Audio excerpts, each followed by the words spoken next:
let me introduce myself. My name is Rasi Chasuhandi with NPM 2541170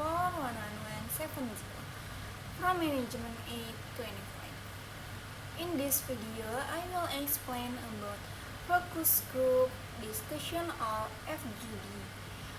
FGD is an important method used in communication and business to gather ideas and opinions. So let's begin. FGD adalah diskusi yang dilakukan oleh sekelompok untuk membahas suatu produk tertentu secara terarah. FGD biasanya dipadu oleh seorang moderator.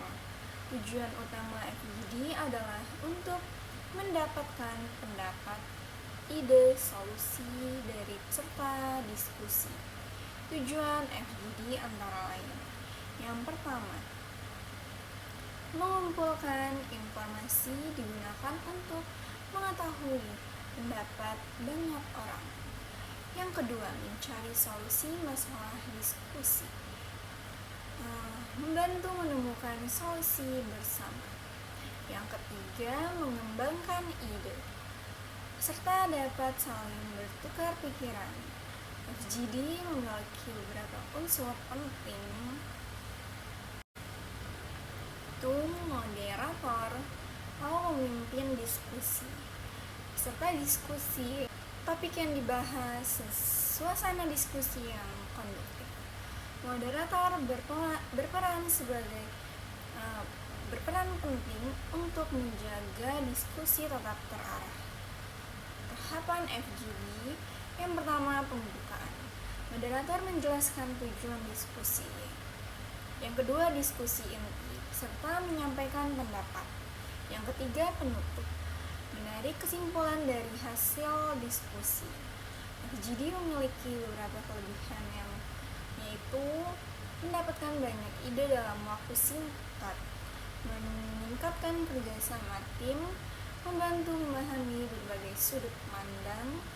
Namun FGD juga perlu dikontrol agar tidak terjadi dominasi oleh satu orang. Contoh FGD dalam bisnis adalah ketika perusahaan melakukan diskusi untuk menentukan strategi pemasaran.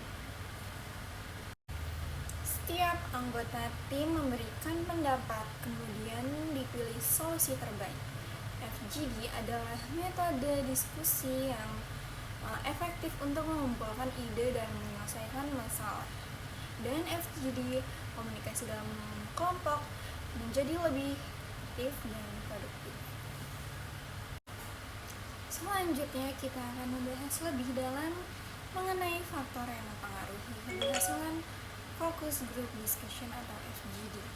Salah satu faktor utama adalah peran moderator.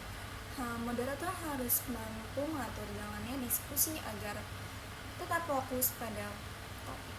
Selain itu, moderator juga harus bersikap netral dan tidak memihak salah satu peserta. Moderator yang baik akan memberikan kesempatan kepada semua peserta untuk berbicara. Faktor berikutnya adalah partisipasi peserta. FGD akan berjalan dengan baik jika semua peserta aktif memberikan pendapat. Jika hanya beberapa orang saja yang berbicara, maka hasil diskusi menjadi kurang maksimal.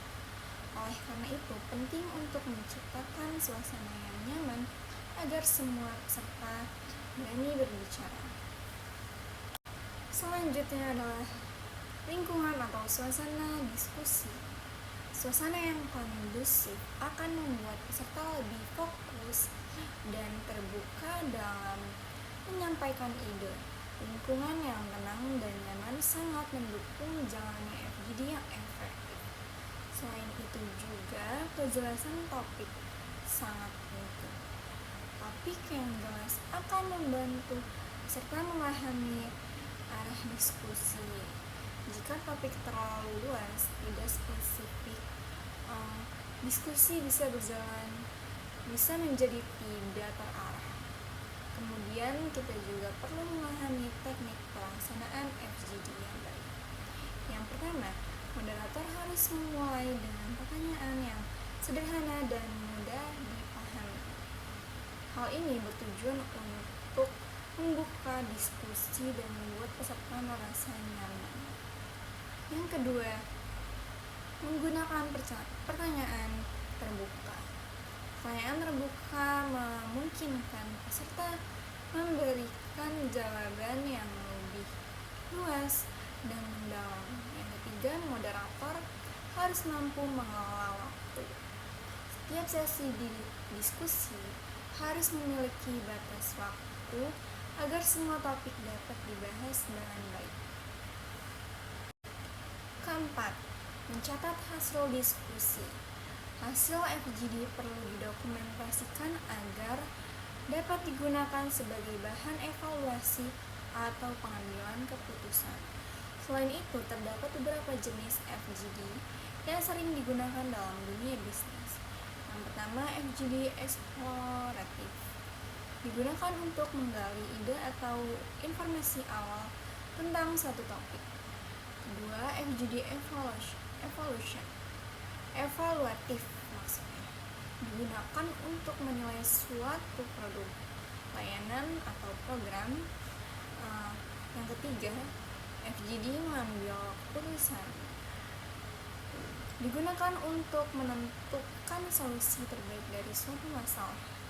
Dan memahami jenis-jenis ini, kita dapat menggunakan FGD sesuai dengan kebutuhan. Namun, dalam pelaksanaannya terdapat beberapa tantangan dalam FGD. Salah satunya adalah adanya peserta yang terlalu dominan. Hal ini dapat menghambat peserta lain untuk berbicara. Selain itu juga peserta yang pasif atau kurang berpartisipasi. Moderator harus mampu mendorong mereka agar ikut memberikan pendapat. Tantangan lainnya adalah perbedaan pendapat yang terlalu tajam. Jika tidak dikelola dengan baik, hal ini dapat menimbulkan konflik. Oleh karena itu, diperlukan kemampuan komunikasi yang baik dalam mengelola FGD. Sebagai tambahan, ada beberapa tips agar FGD berjalan efektif. Yang pertama, tentukan tujuan yang jelas sebelum memulai diskusi. Kedua, pilih peserta yang sesuai dengan topik yang dibahas. Yang ketiga, buat aturan diskusi agar semua peserta merasa nyaman. Keempat, pastikan semua pendapat dihargai. Dan terakhir, disimpulkan hasil diskusi dengan jelas.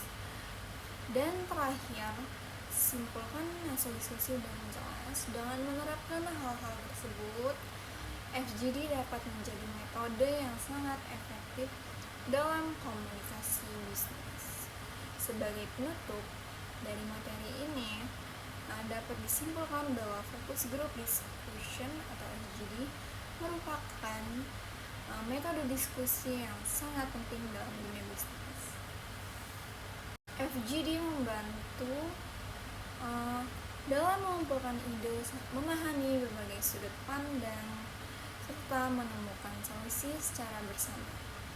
Dengan pelaksanaan yang baik, FGD dapat meningkatkan kualitas pengambilan keputusan dan memperkuat kerjasama tim.